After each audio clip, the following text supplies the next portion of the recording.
Please note that this video contains spoilers for the subject and the series and/or franchise leading up to this entry. Put off by how long this video is? Don't worry, I try to jam-pack my videos with as much content and as much detail as I possibly can. Anything I feel I can comment on and that I feel you might be interested in, I pretty much put in the video. I try not to repeat myself and talk fairly fast. I either have or will cover other parts of this franchise, and this video either is or will be linked below. I'm not going to restate here what I did or will say in the other video. These videos get long enough as it is. I got this either as a present or I got it on discount, so I did not pay very much money for this and am thus not bitter on account of that.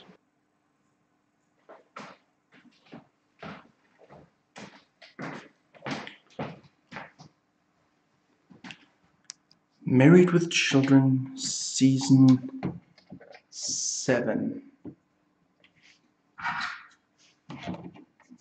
of 11.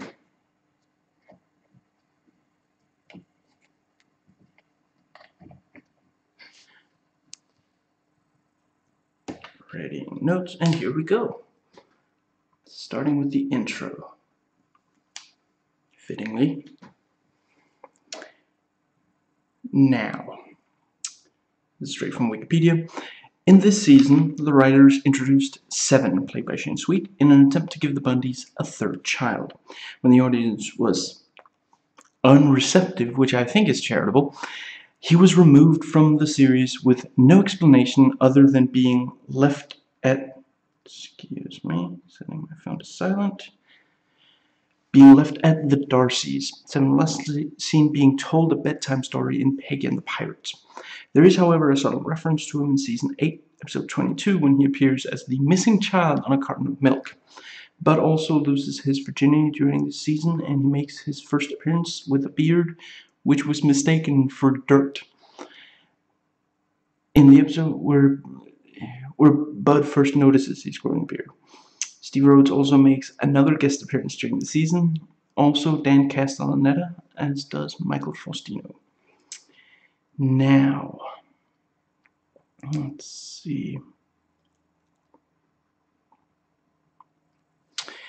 Seven is in 12 episodes of the season, last seen in episode 18. So not every episode, not the full season, albeit he is introduced in the season opener.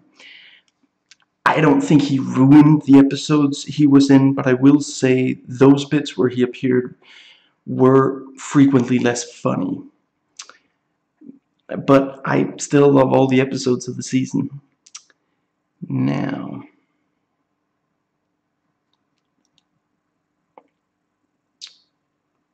let's see.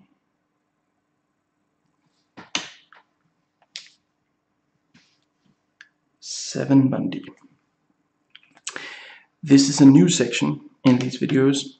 I was going to put every character section in the review, but in part it could be argued to be spoilery, and I need to be careful that I don't have so many notes for the review that it gets too long even by my standards. I really need to learn the lesson from the Deus Ex review, where I ultimately just had to leave a bunch.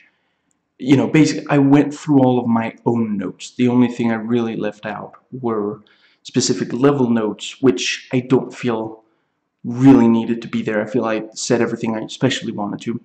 And the various reviews, where I did have a few comments. And I do think the reviews are worth looking at. And, I mean, they're online. You know, I didn't get them from some secret source. They're on Steam, GG.com, and Metacritic. I forget. I don't remember all the sources, but yeah, you know, they're up there. They're not all equally good, but some of them are really great. So, you know, if you're really passionate about the game and you really want to, you know, and/or you just really want to look at them, yeah. Now, Yeah, 7, Shane Sweet. Peggy's cousins, played by Bobcat Goldthwait and Linda Blair, drop off their 6-year-old son and leave him behind for the Bundys to take care of. Now, Bud was 12 or 13 when the show started, so 7 was the first actual child, not teenager, main character on the show. And his parents explain that his name comes from the fact that they had 1, 2, 3, 4, 5, 7 kids. And yeah, he appeared on the 7th season of Married with Children in a handful of episodes, then disappeared without any explanation other than a quick mention by the Darcys, who claim that he has turned up in their house and will not leave. They consider renaming him and possibly begin taking care of him, but that's the last time he's mentioned by another character. He was an extremely unpopular, less charitable, character with the fans, and 7's picture was shown twice more, both times in Season 8. In Riot Scare, a guest holds up a carton of milk with a picture of 7, headed missing. This moment was ranked 73rd in TV Guide and TV Land's top 100 most unexpected TV moments. And the last reference to 7 was in Kelly Knows Something, episode 826, while Kelly is cramming for a quiz show appearance. At some point, information enters one ear, is balanced by information leaving her other ear, including a picture of 7. Now, see, they basically tried to make 7 a Bundy. He's a jerk, he's selfish, he mocks and laughs at the pain of others. Sometimes he's really lazy and needy, and yeah. And, you know, there's this running joke that he can get a date even though Bud can't. And he receives tons of love and praise from Peg, who was starving for a child to mother unbearably, a trait seen in earlier seasons. And yes, from a user review, Married with Children has made a few mistakes that many shows include the addition of the new kid. The new kid, in this case 7, only exists to steal the main cast's thunder. Luckily, the show got rid of the pesky new kid, something that many other shows never do, and that's very true. And mentions My Wife and Kids, The Brady Bunch, and The Cosby Show. And another user review, when 7 joined the cast, the laughter died down quite a bit. They had the sensibility to give the brat the heave-ho, but it was never the same afterwards.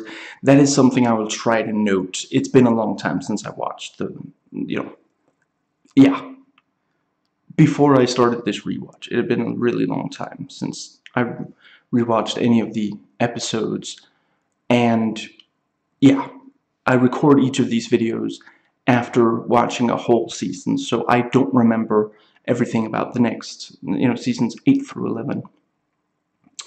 Now, and another user review, I suppose there was a slow deterioration in the quality of the shows. I haven't noticed any, but I haven't seen all in sequence. Those things are inevitable, though. Every engine runs out of steam. The only sign of desperation I saw in the Reddit was the introduction of a boring and distractingly adopted kid named 7, who faded away without explanation kind of quickly. And one more user review, even the episodes with 7 were funny, and yeah, that I agree with. Magnificent 7. This is number 259, and I agree more or less with that. And at least on my set, it's the same opening credits as last season. And why can I still hear you with this mask on? I got an M&M, and I got a W&W. They both wear clothes now. He never warns me when he is. And the moment I heard Bobcat Goldthwait's voice, I just immediately recognized it. I'm not sure I had even seen that he was going to be in the episode at that point. Just, yeah. That's, he was one of my favorite parts of Unhappily Ever After. Okay, kids, smile as if Daddy had died. And even Al smiles. Of course he smiles. Do you know where your knee is? Yes, I do, so give me money. Yeah, I do think that's funny. Hi, kids. And he just steps past them. Doggy, do you want to go to the dentist? And Bugs runs off. I guess he's still sore from playing doctor. Sure, honey. Just look both ways before throwing. And Linda Blair, Regan from The Exorcist.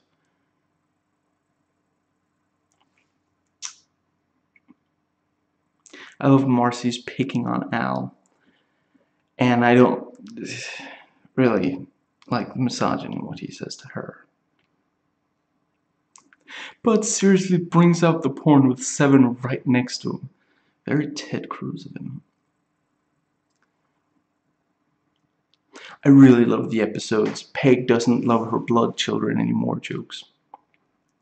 Racism with one of the gas station jokes. So Al, did you find Seven's parents? No, couldn't find them. Sweet.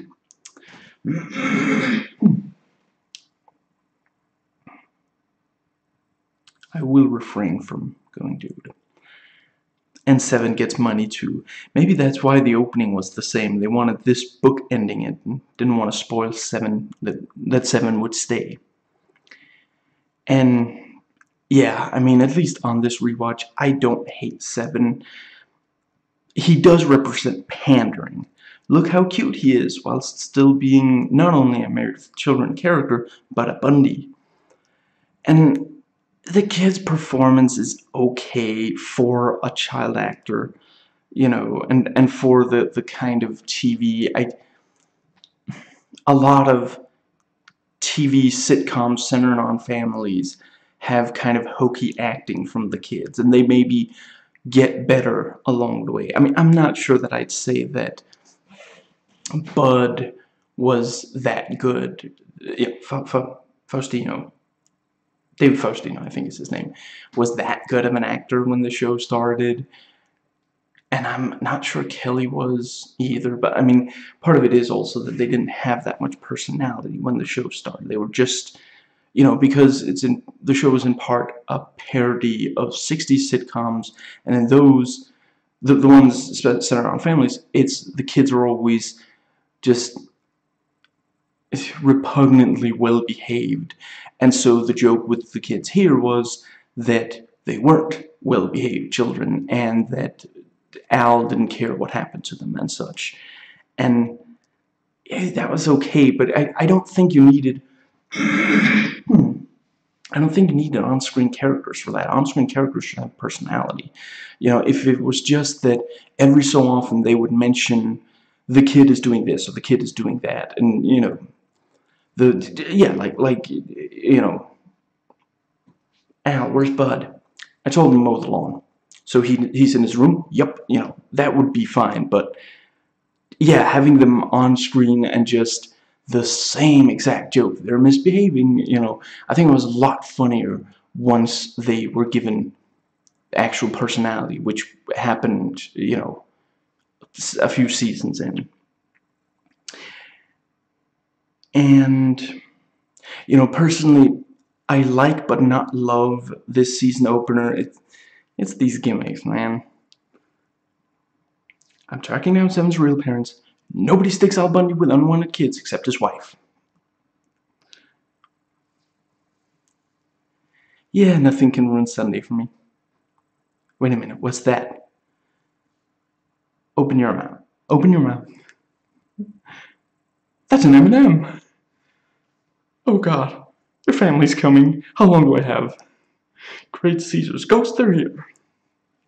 Have you made the preparation? Of course. What about the dog? He's ready. And you see, I am not for eating.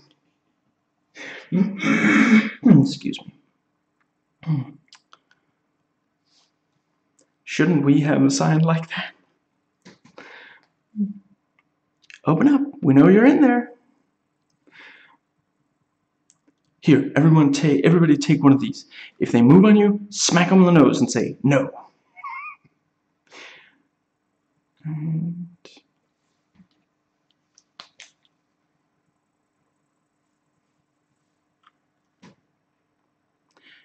TRA something spells Tramp.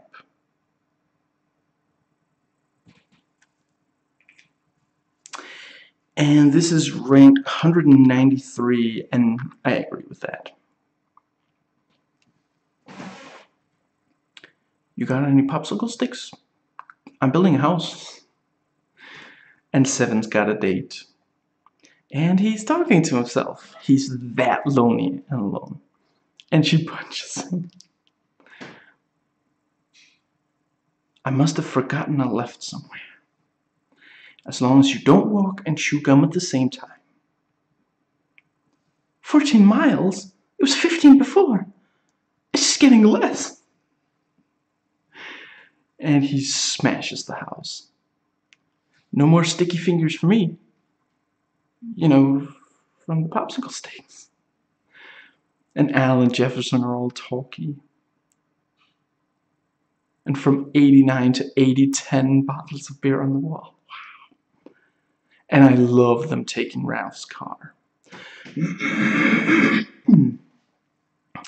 And Bud passes on the measles. Uh-oh, I'm out of gas. Aren't you supposed to turn the car off before you say that? What's the difference? We both know I'm not out of gas. Very nice. Now we both do. Alright. Uh-oh, I'm out of gas. For real?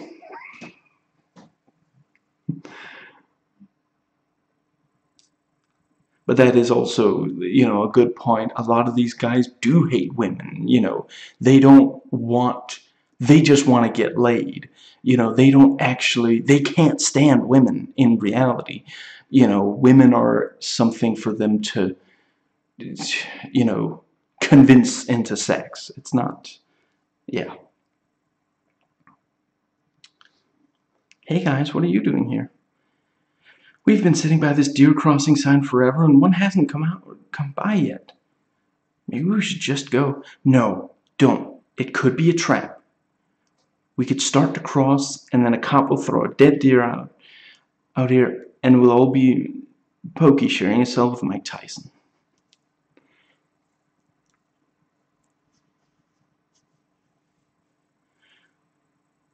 Are you a car broken down, CBD, or a put out or get out, Pogo? Pogo. Me too. Pogo. Well, I guess we're the three Pogoteers. Oh, Pogo, yeah, Pogo, I think. Alphos, Porthos, and Mo. Who are they? They're these three guys in this book based on the candy bar. I read the book and I watched some of the movies. I'm not sure I've had the candy bar, but I could imagine I'd prefer the candy bar.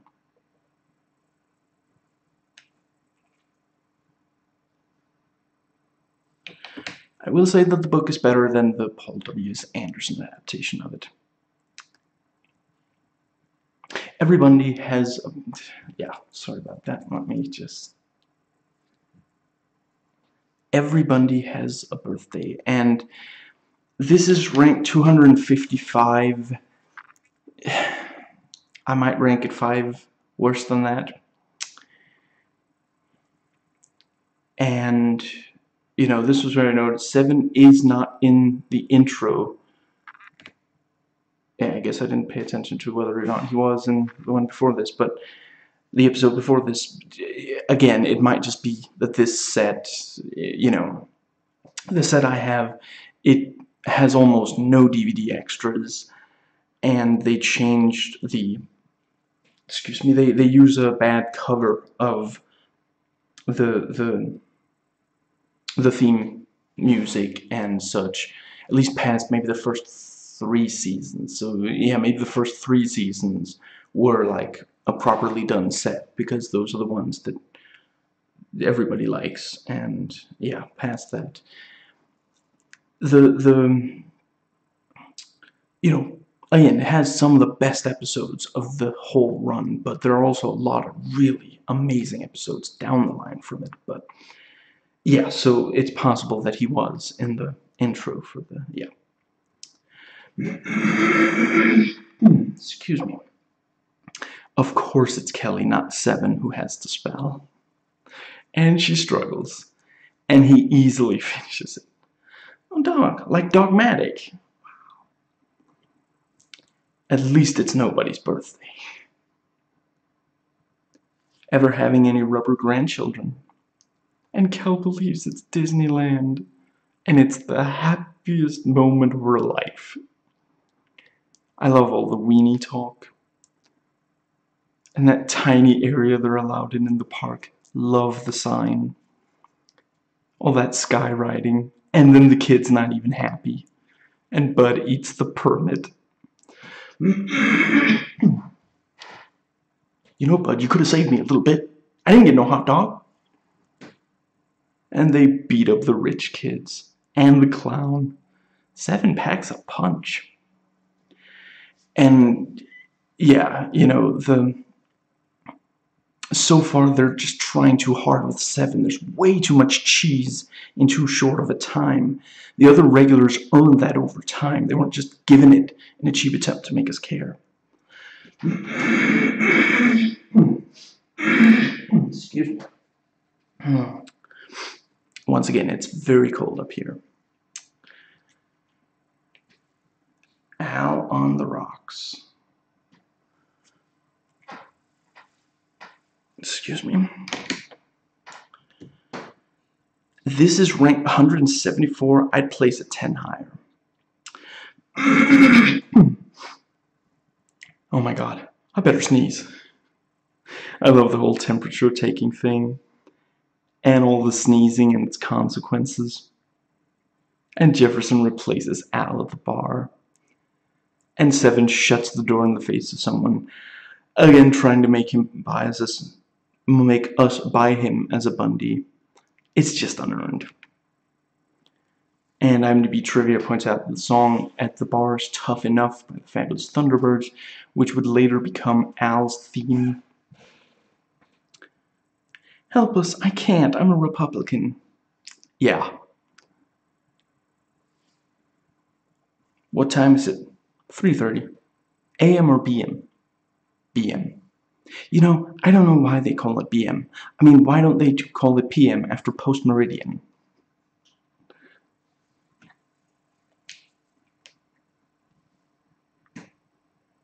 What I Did for Love. And this is ranked 244. I'd say 5 higher. And now Jefferson is in the bar in the intro. Hi, Daddy. Yeah, whatever. Go away. I'm about to eat, and I don't want to feel bad about not giving you any. And Buck has a girl. And Jefferson moans his own name. Do you hear that, Peg? Everyone except for me is eating. And Bud really thinks it's the mannequin speaking. And Al spectacularly fails at unhooking the bra.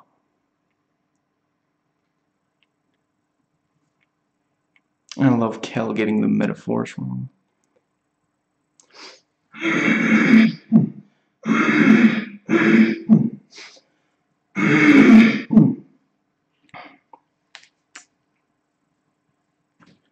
Frat Chance.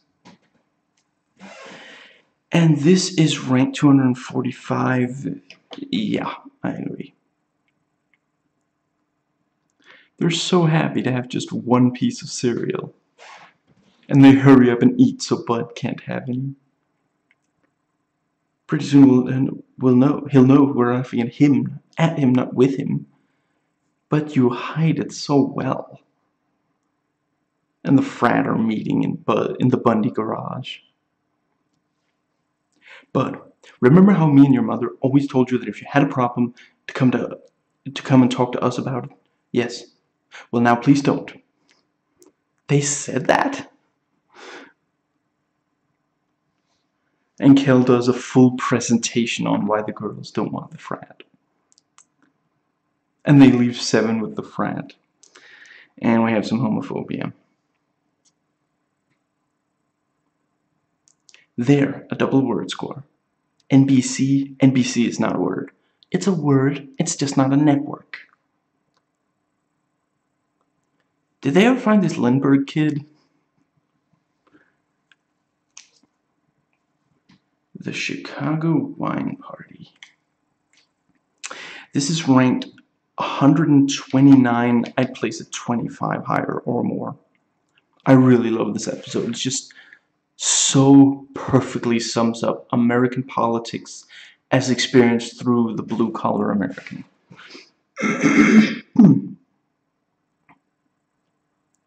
Everyone I know is voting for a woman regardless of her stance. Ah, a Hillary supporter. I'd introduce national hair centers. God, how cool. So many seconds of pleasure. A few of them in a row. No to nature. So it goes right to the top, huh? Yep, that's the Republican politics of the average American man. I love the adoption talk between Bud and Kelly. Family? The Bundys are gonna elect a president. The polls have been open for 6 hours, and nobody in America has turned out to vote. And Kelly goes back and forth between the two tables, and ends up with a lower lip quivering. Oh, it's okay, honey. Take a ballot. Hell, this is Chicago. Take 2.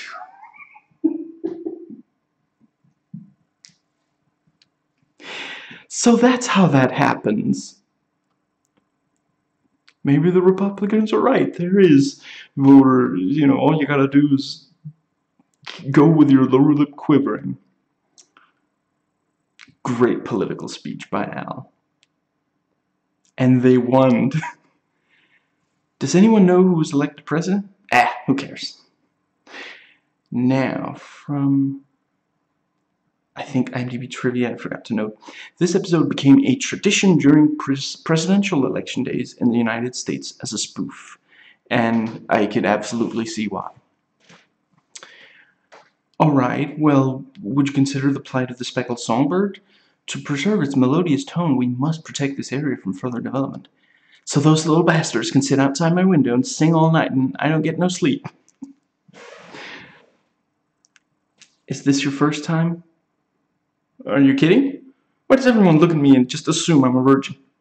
Because I'm not. Could a virgin tell you the name and last book read by every Playboy centerfold in the last 10 years? I've been there and back, baby. I know the female body like I know my own hand. I mean, the back of my hand. Why does Bud even ask that there? What, he thinks he's gonna get in the voting booth and someone's gonna royally screw? Okay, that's a fair point. I'm never voting again. No matter who you choose, it'll turn out bad. Unless you're rich. They get everything they want. Well, fine. Let them have their birds and their clean air, even their new presidents. But we cared about beer and they took it away from us. Yeah, sure, what do they care if a man who sells shoes, or fixes cars, or totes that barge, or spears that duty in the park, has to use his whole paycheck to buy one beer? What do they care? They're at their outdoor restaurants, eating their little pizzas and drinking some fine wine in the no-smoking sections with their sexy, skinny second wives. One thing I know, we're never going to win through the system. Voting has never been the American way. We didn't get away from England by voting. We did it by throwing their stinking tea in our American harbor. And why? Because Americans don't like tea. We like coffee. And Americans don't like wine. We like beer. Ice cold. Ice cold, best in a bottle, but find any way you can get it. Belching, burping, wake up in a pool of it beer. So let's show them how a man votes. Let's get blitzed and take it to the streets. Let's strike a blow anywhere they dine al fresco, anywhere they eat brie cheese, and anywhere they wear their pants up high around their waists in the European way. The only thing Americans understand is mindless Tom and Jerry cartoon violence. So let's go kick some elite butt. Give me beer or give me death. Or both.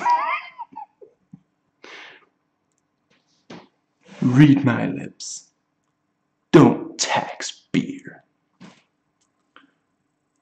You know, in real life, there was quite an issue when they tried to tax the not tax. That was like ban I think the soda servings that were the bigger soda servings. Hey, mister, sign this petition to save the trees. Who cares? Hey, mister, sign this petition to save the world from nuclear holocaust. Who cares? Hey, buddy, they're gonna raise our beer tax 2 cents. Oh my God, well, this has to be stopped. Family, did you know, along with an election coming up, there's something big going on? They're trying to sneak by a 2-cent beer tax. 2 cents. And what really gets me is that the money that they're going to raise is going to go for education. Well, I'll be damned if I'm paying 2 cents for some moron to learn how to read. I mean, where's it going to end? I mean, pretty soon they'll be taxing income. Well, Al, it's nice to see that you care about something besides wondering whose back is hairier, yours or your dog's. And in the biggest election-related story, people are being urged to eat at home or at a rib joint. Whatever you do, stay away from any restaurant that starts with Shay. An angry mob led by a balding madman screaming, "I sell shoes, damn it, and I'm stinking drunk," has run amok. And they've turned the streets white with beer foam. Make way, voters coming through. Family, breathe the democracy. This is where it all happens. Yes, in a dry cleaner like this, they elected Washington and Lincoln. And they signed the Declaration of Independence.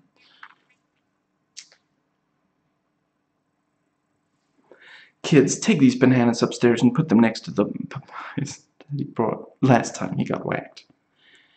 God, I hate to see Dad like this. Me too. I don't like to see him happy either. Dad, who's our real father? Well, about 1,000 blood tests say it's me. Trust me, he's checked. Let's pillage.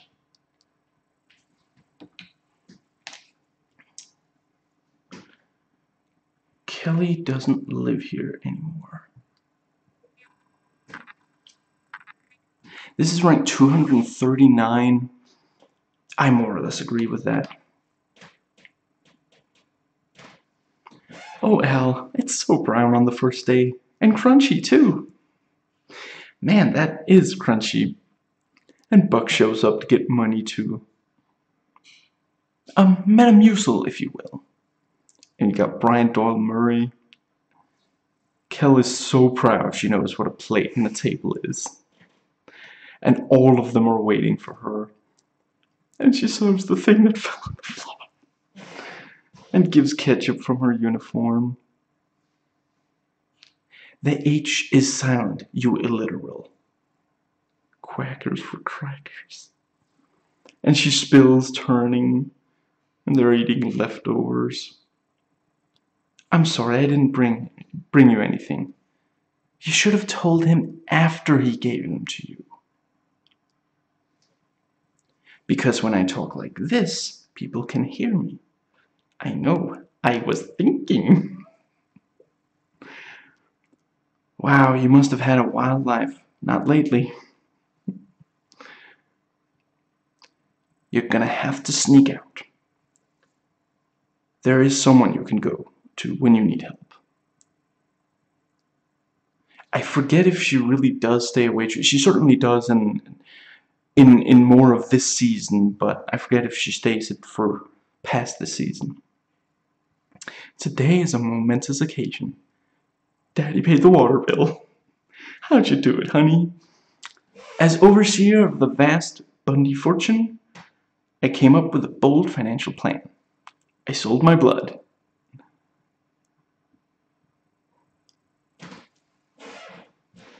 To Dad's blood. And the poor sap who got it.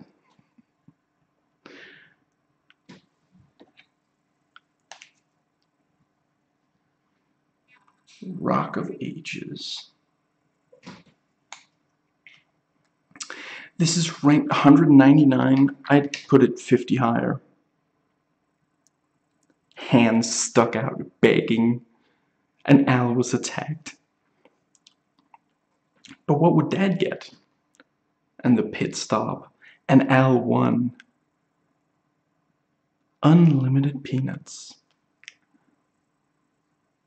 And Dad, it was my idea. FDR promises New Deal. I love the Doors. Best way to get in and out of rooms and buildings, hands down.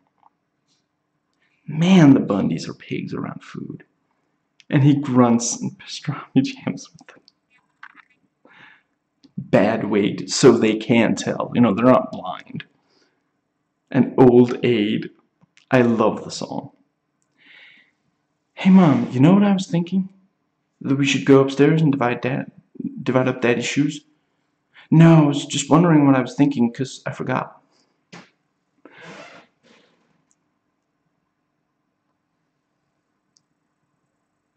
We are the old, we've got arthritis. Our gums are weak from gingivitis. We are the old, we've got arthritis. We are the ones who wear bifocals and have bursitis. They are people younger, but we heed another call. We really need the money, our accountants took it all. We sing to you, those who have money. Once we were cool, but now we just dress funny. We need your help, so please, please dig deep. But don't call after 10, 'cause we'll be asleep. We have Medicare and anti-gas pills, but without your help we can't pay our alimony bills. We are the old, we have arthritis. Once we were gods, now golf excites us. So write a check for our December. There's one more verse, but we can't remember. Death of a Shoe Salesman.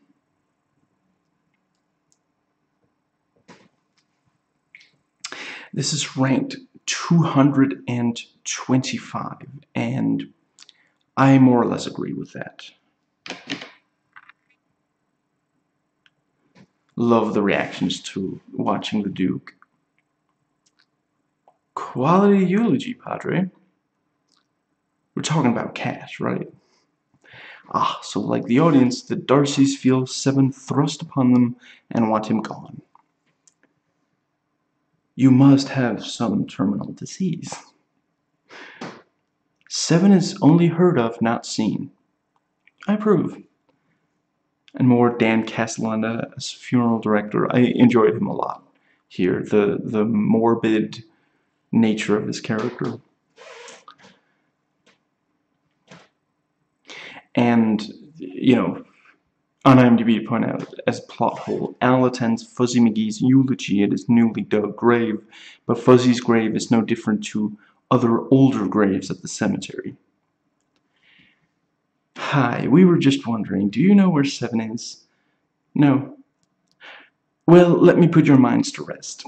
He's been living with us for the past 3 days. He walked in when you left for that Hawaii Rock of Ages thing, and now he doesn't want to leave. He's improving slowly. He still can't read, write, or use a knife and fork, but he has learned to chant Kill the Bundys with us and the other neighbors. If you don't mind, we were thinking about renaming him Henry after my father. Sure, that's okay. What do we care? Do what you want. What we want is for you to come and get him. He's irritating.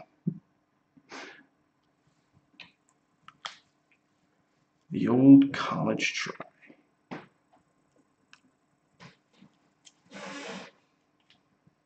This is ranked 117, and I pretty much agree with that. I love how everyone says you got a little dirt on your chin, says Bud. That's still not a beard. I love their faces as the money is put on the table. And Kelly smashes the TV, and she's so happy about it. I'm sorry, I really do hope that, like, that wasn't a working TV, that like, they built something that looked a lot like, I really hope that they didn't actually smash a working TV just for the gang. Or failing that, that it was some rich, callous Republican who paid for the TV. That would, yeah. Rich dog. And Seven has another date. He has almost as many dates as he has episodes. This run of luck is unbelievable. He got 25,000 too. That's why you're a shoe salesman, Al. But then I was truly ashamed. I think we stole his money, Peg. Who are you? They must think you're that rapper, Ice Age. It's funny, back then Ice Age didn't, it just meant the, you know, the period. Today you can't say Ice Age without referring to the movies. Gross and creepy as they are, the jokes about peeping on the college girls are genuinely funny, except for the ones before the girl leaves Bud's room. Those are just there for titillation. When do I get my key? Next time, can we start with the helmet on? Just like your father. I'm glad I didn't waste time learning the 3 arfs.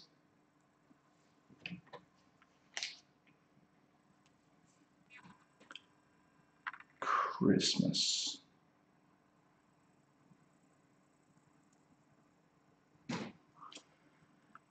This is ranked 195. I'd put it 50 higher. I don't know why it's rated so low. This is one of the best. I mean, I don't know which of the Christmas episodes is the best. I do still really love the one where Santa crashes and Al has to pretend to be Santa for the neighborhood kids and tells that one kid, there'll be a pony in your, you know, in the living room tomorrow morning, and if it isn't there, that means your mommy chased it away and killed it. That's one of the funniest jokes in any Christmas special ever. So dark, so wrong. Santa's gonna shoot the elf. Weird Al was right. Al forgot to mention that all of that was by a single customer, and it was the first one. Baby Bud and Baby Kelly. Baby Buck. And Al had hair. This is the last year I'm working at the shoe store. I love Kelly forgetting the 4 times and the, you know, that last time where she keeps, she says, this time, don't say what. And she keeps going, Daddy. And he's sitting there, and she, Daddy? Daddy? What? I forgot. You made me forget again. It seems like none of you have been very good. And again, you know, in present day, this is the last year I worked at a shoe store. It happened today, I think. And he frowns at them united. And the song, love the song. Always remember that Santa hates you. And again, love the song, the rewritten, you know, Frosty the Snowman. And Kelly has a drawn face on her present. Now, how could you possibly get that from those letters? And of course it was a dream. Now, Ray. Haircut. Bundy the no man, he's as bald as he can be. With hair in his nose and rot on his toes, he's as bald as he can be. Bundy the no man, he's as bald as he can be. He's into old age, making minimum wage, he's as bald as he can be.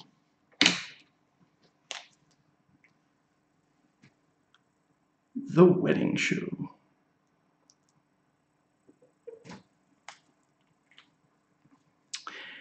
This is ranked 56, and I'd say 6 or 7 higher, definitely top 50. At least she brushed the teeth before the armpits. Whoops! Spoke too soon, wrote too soon, noted too soon. And Buck was sleeping on the suit. At least it doesn't smell like you were wearing it. And they stole the clock from the Darcys. And yeah. Do you have a warrant? And the bird pokes through. I love Jefferson hating Petey. I love the overheard Al and Peg conversation that sounds like they're talking about his penis. And the pickup advice. And it doesn't work because of the standing on the foot. I just call information. They are so stupid. They didn't know Janie was getting married. They didn't even know who I was. And Kel thinks it's a person beeping when you leave the phone off the hook. And Bud Hefner again. This is the third time Joey Lauren Adams has guest starred in this series. She appeared in season 5's Mona Mullins, and in season 6 as Peg's cousin Effie from Wenger County. She's quite good on the show. Peg, leave it alone, it's mine. But it just hangs there lifelessly. Let me fiddle with it. I'll straighten it out. For God's sake, Peg, you're gonna pull it off. And now it's too long. Most women like it that way.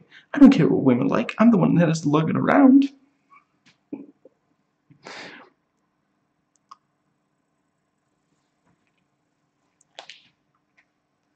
It doesn't get any better than this.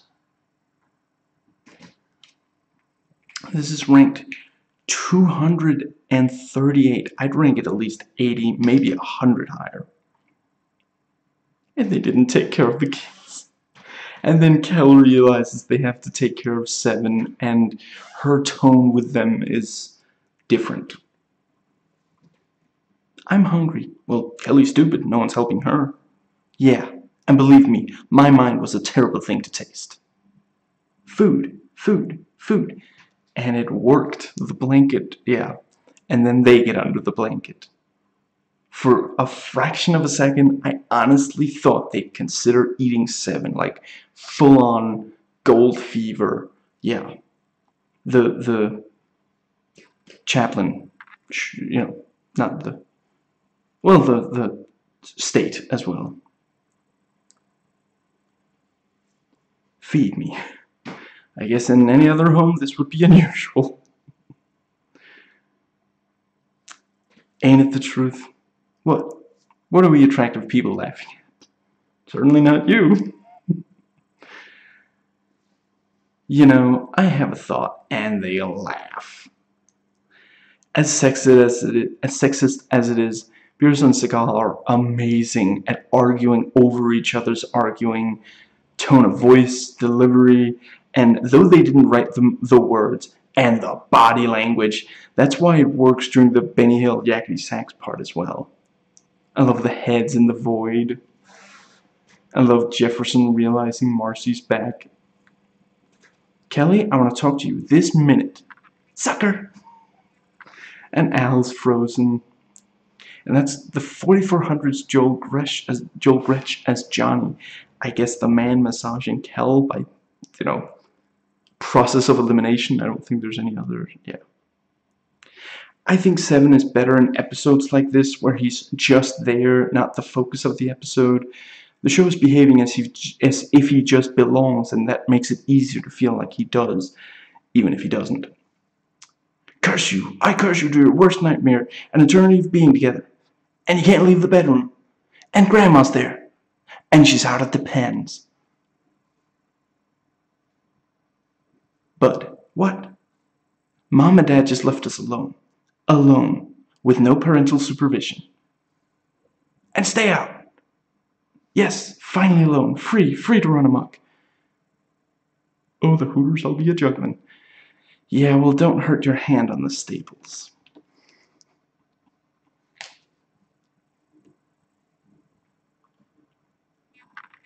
Heels on Wheels.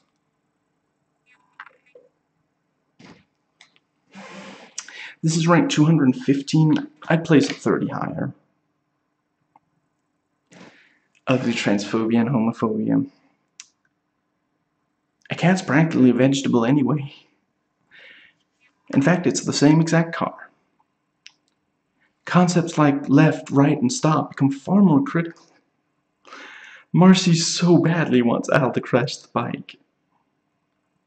How could I listen to advice by you people? 2 of you are geeks and 2 of you are my parents. I'll let you decide who's who. Cut, cut, snip, snip. Healthy. Plus, I can't return it because I can't remember where I got it. I must fly like the beagle. What, yours doesn't fly? And they changed the stock footage beside Al to horses. And Kel crashes into Al. What if it was me? I could have been hurt. I won one? 911. I mean, I didn't even feel any impact when I hit you. Arr. Oh, goody, now we're playing pirate. Arr, where be the goal? Big things do come in small packages. Well, then you should have them turn around.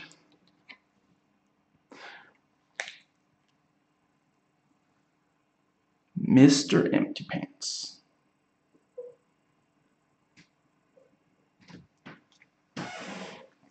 This is ranked 202. I'd place it 10 higher. And homophobia. Great bit about the cops. He thinks it's Bud. And it goes national. Racism. Optometrist. Go down to the hall records and find out what our address is. I'm tired of going down there. This time, I'm going to write it down next to those numbers on our house. Quoth the raven, Demi Moore. Edgar Bergen Poe. Be like Homer Simpson and Doe. A completely direct reference. Like how The Simpsons did to this show.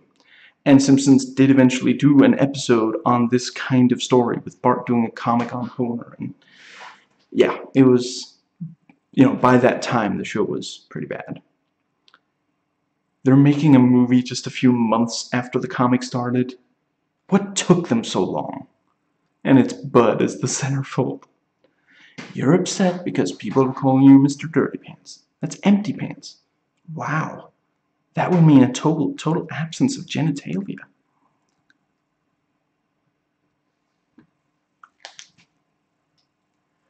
You can't miss. This is ranked 76, and I pretty much agree with that.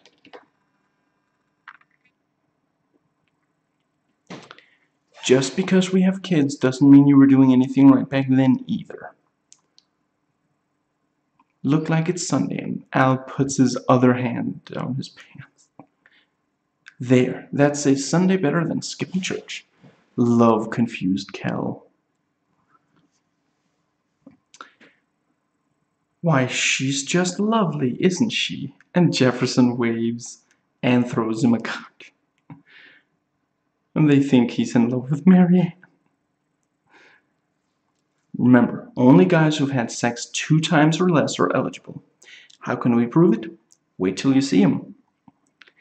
How many times have you had sex? With actual people? 2, Adam. Good answer, Bud. Contestant number 2 ate gummy bears since he built a perfect woman out of gummy bears. Does that make him a cannibal? I wish someone would write all the days in a row so you'd know. They could even put the months on there, like a calendar or something. Wednesday, which I thought was Tuesday. Kel is cracking this case wide open. You know, like, who killed that movie president? Jifka. I love the faces of Al and Peg. Good speech, Bud. Girls all over town want you bad. Their one vice is they're too nice. And we have Bill Maher as Adam. I believe I've said what I think of him elsewhere, so I won't rant about it here. You know, Richard Coughlin does a pretty good job of summing up the Yeah. Peggy and the Pirates. This is ranked 133. I'd rank it number 100. 100. I wanted you to see how it was done. Al does make a cool-looking pirate. And they all kiss the sharks, of course. Here, Captain Daddy, I was playing fetch with Long John Buck and forgot we were at sea. Where was the Domino's pizza ship? 30 days or less, my ass. And Jefferson looks great here as well. His deepest passion, and it's his hair, of course. And Al's hand down his belt. The hardest working pirate in show business. Love me these Steve cameos, and he looks great as well. Really, everyone here does. And this might be my favorite cameo of his. Excuse me. It's better than the failed pilot. Yeah. You're not taking me anywhere. Not with that voice and that limited repertoire. Great fencing by Seagal. Defeated by song. Could this be my fate? A man who would butcher both me and Gilbert and Sullivan? Let's rock the boat. And the bell rings and they go back to their corners. And they fence over food. And this was the final episode featuring the character of 7 Bundy. And David Garrison, who used to play Steve Rhodes, comes back as Rubio the Cruel, the evil show-tune singing pirate. David Garrison left Married with Children in order to pursue acting in musicals and has performed in numerous Broadway shows, but occasionally gets starred in Married with Children. Men, hide your women. Women, hide your heinies. For I'll bring you the unique musical styling of Rubio the Cruel. Rubettes? For I'll be true to the song I sing and live and die. Ha, a pirate king. For I'm a pirate king, and it is a glorious thing to be a pirate king. Ooh, I'm a pirate king. I am the very model of a modern major general of information, vegetable, animal, and mineral. And the pirates are all committing suicide, hanging themselves, stabbing themselves, jumping into the ocean. Ding, ding, ding went the bell. Sing, sing, sing went my heartstrings. Now we all know why he's called Rubio the Cruel. How may I serve you, sir? You can swab the deck in my quarters. Aye, aye, sir, but I seem to have misplaced my mop. May I use your nose hairs as bristles? You're making me look bad in front of my woman. At least she doesn't have to stare at the bits of corn in your teeth. That corn is my teeth. For that you die, you fool. I was taught to fight by the greatest teachers in the finest schools in Europe. Oh yeah? Well, I was taught how to fight in the streets. Which Street Fighter? The 1994 one? The also crappy remake, or Lionheart? Certainly the 1994 one is a kick to the nads. Navigator, we're sailing to our hideout. Do your job. Okie dokie, Captain Daddy. Now, in case of an emergency, please use the exits located on the starboard and port sides of the ship. And in case of a water landing, Fluvio has many delightful flotation devices already blown up in its cabin. But please, don't grab their chests, for the plastic is wearing thin. Land ho! Funny looking land, made of wood, sails. Oh, and a big steering thing, just like us. My goof, it was a ship.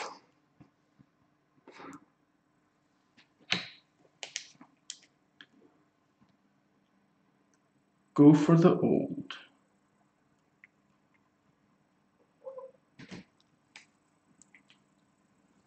This is ranked 237. I'd put it at least 50 higher. Man, you were painting a real picture until you got to the movie itself, Peg.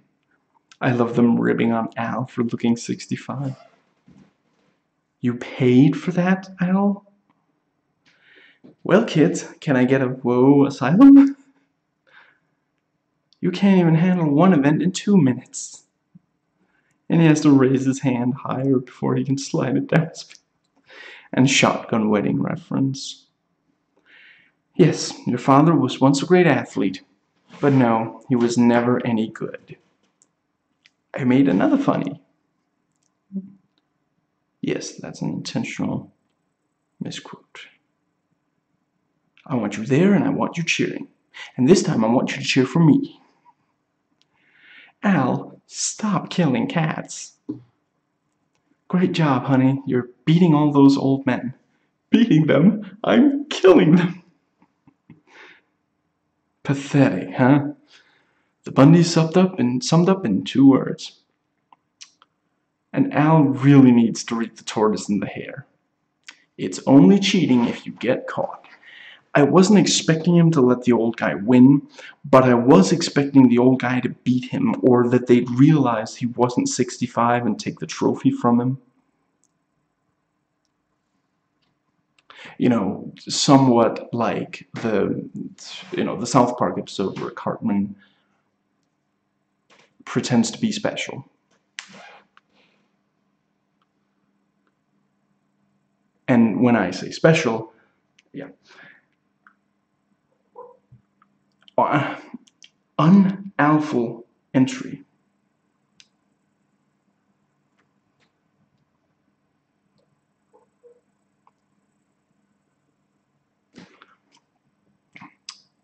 Bland? I mean honey. Would you like some bland milk? I mean some more bland. I mean some more milk.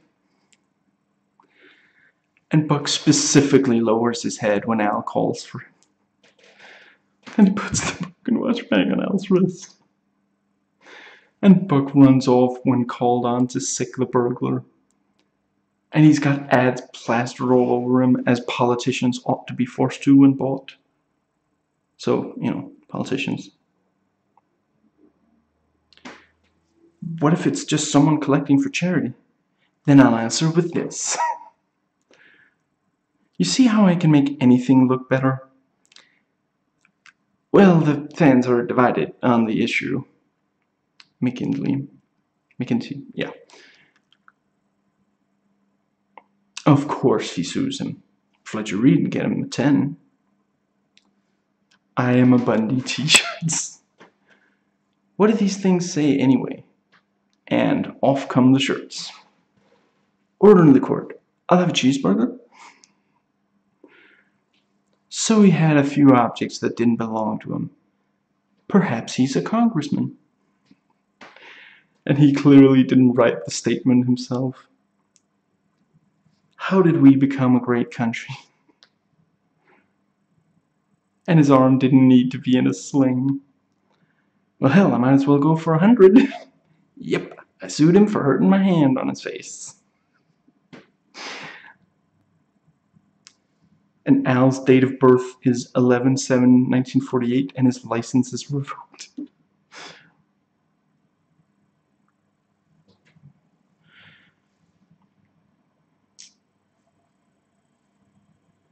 And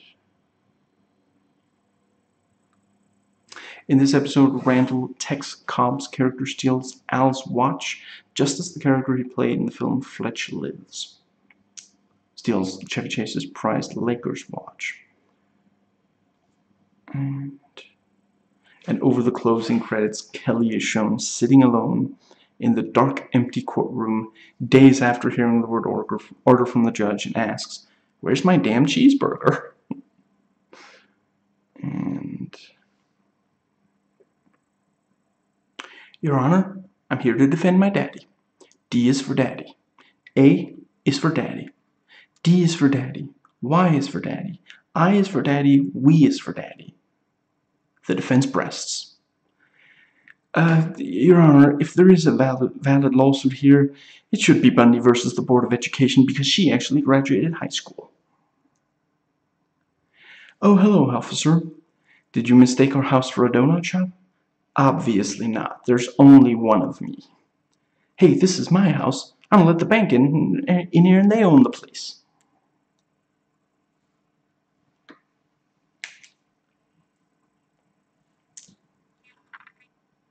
The movie show. Or just movie show. This is rank 15. I would have to agree, it's one of the very best. But I did get a free sunroof.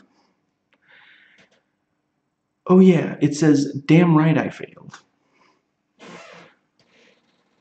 But you broke our hearts when you turned us down. Because we knew it was you, Fredo.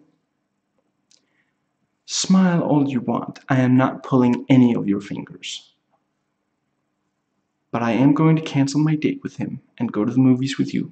I mean, you guys are like a family to me. They're such awful movie theater customers. And they gorge themselves while she's turned away for seconds. They traumatized that kid for life. And they steal his lollipop. And Frank went there with someone else. Good stunt of Bud. Not obviously not the actor, being thrown through the air. And another one. And Al goes at the guy. After a while, all Al is doing is punching wet chunks of bone into the floorboards, so he stops. You know, I've got half a mind to give him half of. Let me try that again. You know, I've got half a mind to give him half a mind. I like the way my hair tastes tonight. I can't take this anymore. It's like Chinese waiter torture. And it's David Boreanaz as Frank. It's apparently his first credited screen role. I have to admit, I haven't seen him in much. That was a beautiful, lovely movie. I saw 22 Hooters, a bunch of guys were killed, had no story at all. It was a perfect movie. That's why cable will never replace the movie-going experience.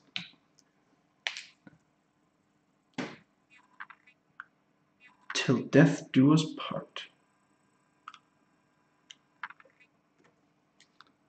This is ranked 170. I'd rank it 20 higher. I just need to be taken out and driven every once in a while. The Darcy's visit was short but sweet. Well, let's just say you won't hear my woman complain to her friends. And Kel actually feels better for being called smart as a tree. There's more than one? Kel, are you hearing yourself? Of course there can't be more than one. Which one would make the decisions then? Nice of Peg to make that call. And everyone calls short, quick stuff Al Bundy. Such a guy thing to call years down the line and ask how you were in bed. And he can only do one rep. And he can't box, he can't run. Everybody thinks I'm a genie. And they have sex through the night, the day, and some of the next night, and her hair looks like she got electrified. And to all a good night. And the Bundy's basement is shown for the first time in this episode. It's so weird to me. I think of so many scenes in set down there, and you know, it was referenced earlier. There are those gags where Al falls down the stairs, for example.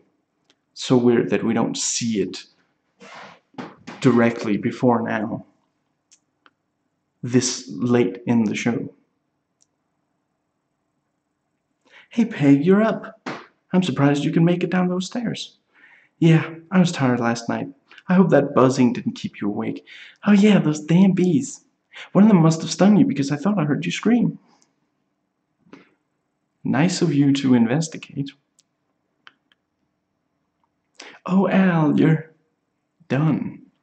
Thanks again. Seriously, Peg, you weren't satisfied by my performance in bed last night? Well, let's just say I used to call you the Minute Man. Now I long for those days. But Marcy was very comforting. She said with you, the sooner it's over the better. You told Marcy about us? Hey Al, you want to throw around the football a little bit? There, we done? I think she may have told him. This is George Washington, the father of our country. I thought that was James Brown. No, he was the godfather of soul. I thought that was Don Corleone. I think we've had enough for one day. And then she says George Jefferson. There we go. I shall not be defeated by a pen. Although it is mightier than the sword. 'Tis time to smell the roses.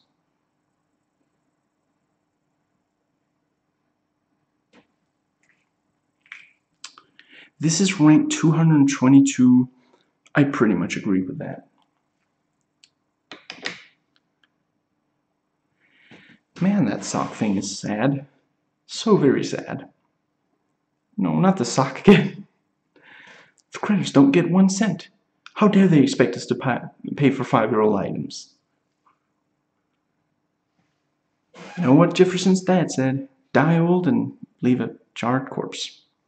Ah, racism. I love Blob's delivery on her retorts to Al. And you, cover a hot dog in mustard and bring it back here. Peg, kids, Charlie and Tilton. And the abdominizer's already a snack rack. And that is so true. You buy this crap.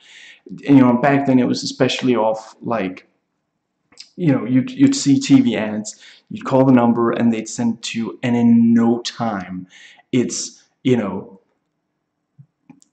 collecting dust, or it becomes, it's something you use for something else. The lowest form of human life, a shoe salesman. And IMDb trivia, Al mentions early on that he's had a cold for 3 days. In fact, Ed O'Neill actually did have a cold during filming this episode. His voice is noticeably raspy. A line about his having a cold was written into the script at the last minute to cover this up. Oh, how unusual it is for a former All-Star who played high school football to be in a Chicago employment office. Here, let's have a vote. Who wants me to get my money? Alright, let's try this. Who does not want me to get my money? That hurts, Charlene. Alright. I now know what I have to do. Oh, Al, you're so cute. You're going to try to earn by having sex with me. No, Peg. I'm going to take my pants off next, get a lawn chair, and sit in my underwear. Over at your college, bud. Telling everyone there that I'm your father. And then, Kelly, I'm going to go over to the diner where you work, sit at a counter, pull up my Hanes underwear, telling everyone there that I'm your father. And then, Peggy, I'm going to go prancing around your beauty parlor where you hang out twice a week, telling everybody there that I'm your husband. Oh, did I mention that by then I won't be wearing any underwear? And then, just for the heck of it, I'm going to walk around with a big sandwich sign that says, I've been using the abdominizer for 2 years, and this is what I look like. Now, let's vote again. Who wants Daddy to get his money? Thank you. I knew you'd all be behind me.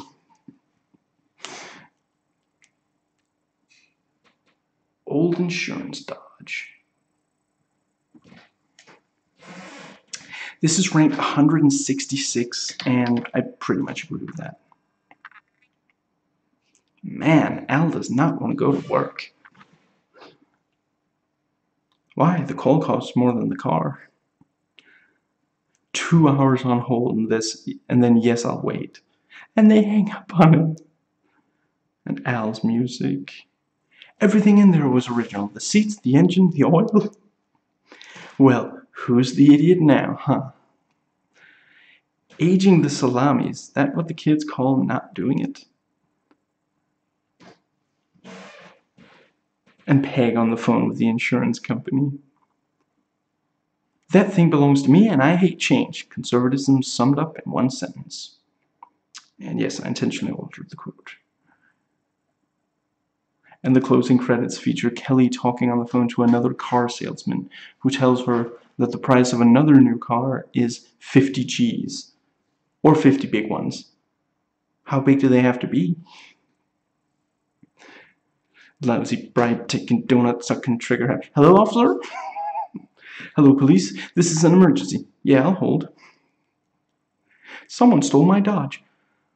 Well, it's your own fault for leaving it out front on garbage day. I'll bet somebody took it to start a new limousine service. You know, for those people who can't quite afford the luxury of a Greyhound. Or maybe they'll use it as a pace car on the garbage man to 500. Here's a Mercedes for 50Ks. You didn't even need money. I happen to have some spare Ks from those letters they sent home from school saying Kelly is an idiot. Who's the idiot now? Egg. That's great news, honey. Why don't you run up and get those Ks? You betcha. And Bud, you can help too. You can probably get one out of the paper because there's always one in there about President Clinton and his cat. And the current controversy over campaign contribution. Wow, what a veritable cornucopia of Ks. I love how randomly Kelly knows, like, some really, like a word like cornucopia or a fact or something. They pay you for what's in the car as well. Now, what did you have in the trunk? Part of a carburetor left over from when I took it apart? Salami that I was aging? No, Al. You tell them you had jewelry, paintings, cash, and a salami. Follow me, Al. 2 salamis. I think I'm starting to get your drift. I think I had a loaf of bread in there, too. I mean, jewelry, paintings, you can't eat those. I mean, what? He's supposed to exchange them for goods and services? Dad, this is kind of illegal. Gee, that's right. I guess I should rethink the whole thing. I mean, insurance companies have been ripping us off for years. Maybe we should get our fair share, right? You could really use the money, Al. I mean, it should be your choice to walk around with green teeth and yellow underwear. Or sometimes vice versa.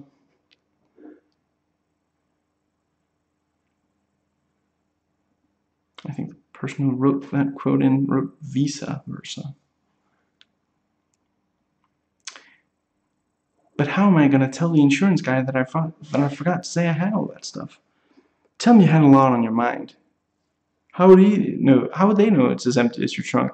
You're right. He doesn't know I'm an idiot.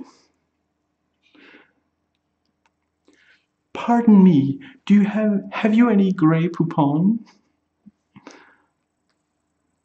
Why are you watching Spanish television? Spanish? I thought there were just English words I didn't know. Dad, can we go for a ride in the new Mercedes? Well, Pumpkin, I don't have the new Mercedes anymore. See, when I took it back to ask for a free fill-up, they had the nerve to ask me when I was going to buy the damn thing. Like I'd buy a foreign car. If I'm going to cheat somebody, it's going to be an American company. So kids, who wants to take a ride in my new loaner, a Lincoln Town Car?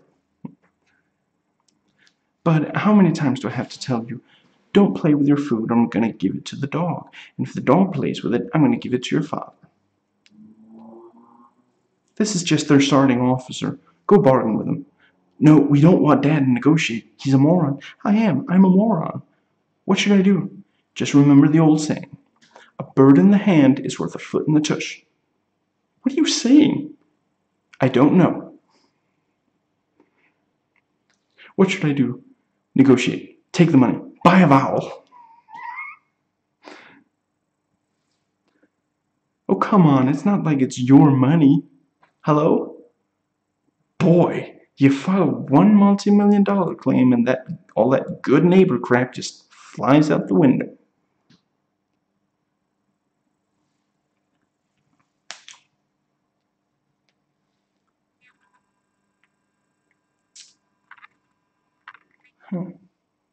Yeah. Wedding Repercussions. Excuse me. This is ranked 78, and yeah, I agree with that.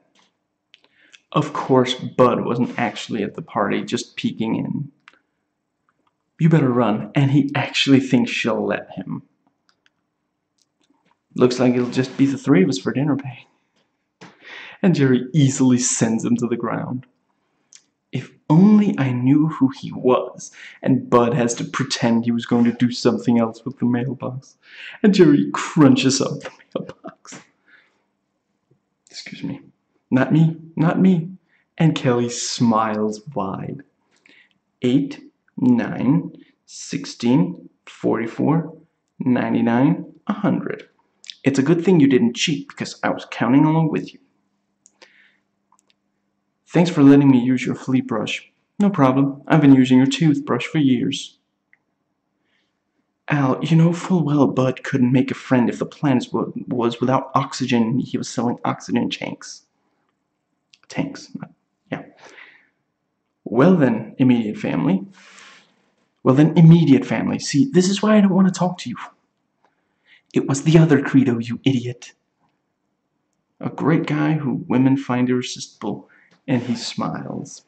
And I want to make his left eye match his right one. His right. My left. See, if Peg didn't take pride in her couch sitting and Al didn't enjoy it sometimes as well, this show would be a lot less easy to watch. The old man, any woman would take him over Bud. Al doesn't even bother to make up the, advice. Good point, Dal. Don't ad-lib, son. Say it sincerely. Blah blah, son. Bladios. We are not finished yet. At least I'm not. Maybe you're just in love with being stupid. Yet a third option. And he picks up Bud like he's made from paper mache. Blah blah blah. And Jimmy played the baby in the She's Having a Baby Part 1 episode. And Jerry on ER, who I think I remember from a few episodes I've seen. And Deanna is played by a playmate, as is the case with many of these roles on the show. Her acting isn't too bad, considering that. The proposition.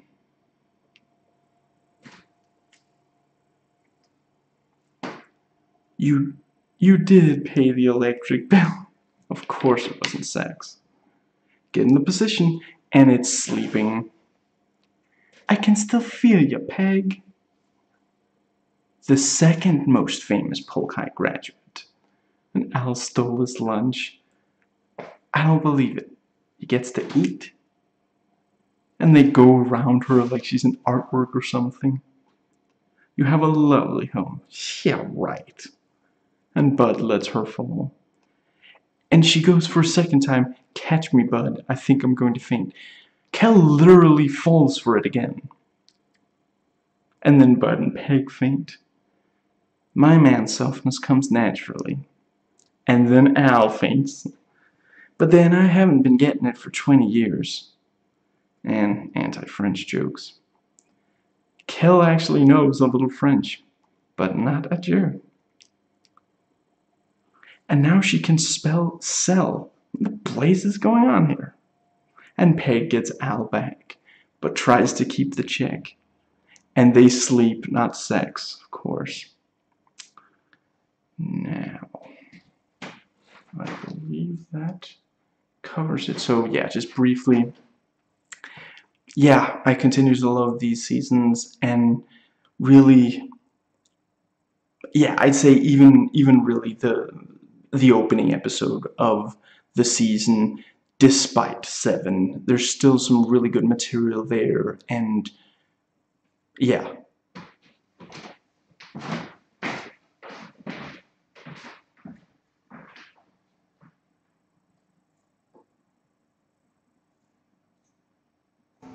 Please comment, thumbs up, and subscribe for more content.